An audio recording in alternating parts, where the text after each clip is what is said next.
Asia's factory activity weekend in December signaling a shaky start for the region's manufacturing powerhouses in 2024 as China's patchy economic recovery impeded a broader revival in demand. A range of purchasing managers' indexes showed factory activity continuing to decline in most Asian economies at the end of last year and confidence broadly sagging.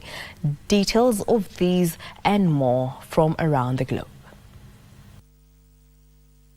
The struggles for Asia's tech-heavy economies persisted, with South Korea's factory activity dipping back into decline and Taiwan extending its contraction for the 19th straight month. China's Caixin PMI showed an unexpected acceleration in activity in December, although this contrasted with Belnich's official PMI released on Sunday that remained in contraction territory for the third straight month. The mixed economic prospects for China continue to cloud the outlook for its major trading partners.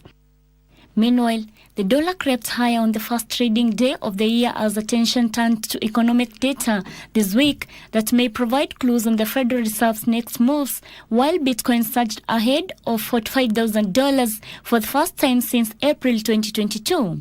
The dollar ascent weighed on the Japanese yen the most, with the Asian currency down 0.35% at 141.36 per dollar, having slid 7% in 2023. The focus now switches to a slew of economic data due this week, including the data on job openings and non-farm payrolls. The crypto world started the year with a bang, with Bitcoin touching a 21-month peak of $45,502 on rising expectations that the U.S. Securities and Exchange Commission would soon approve exchange-traded spot Bitcoin funds.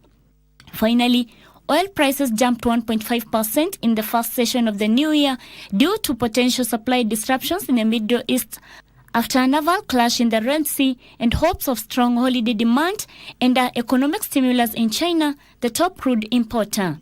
Economists and analysts predicted Brent crude would average at $2.56 a barrel this year, slightly higher than the average of $82.17 in 2023.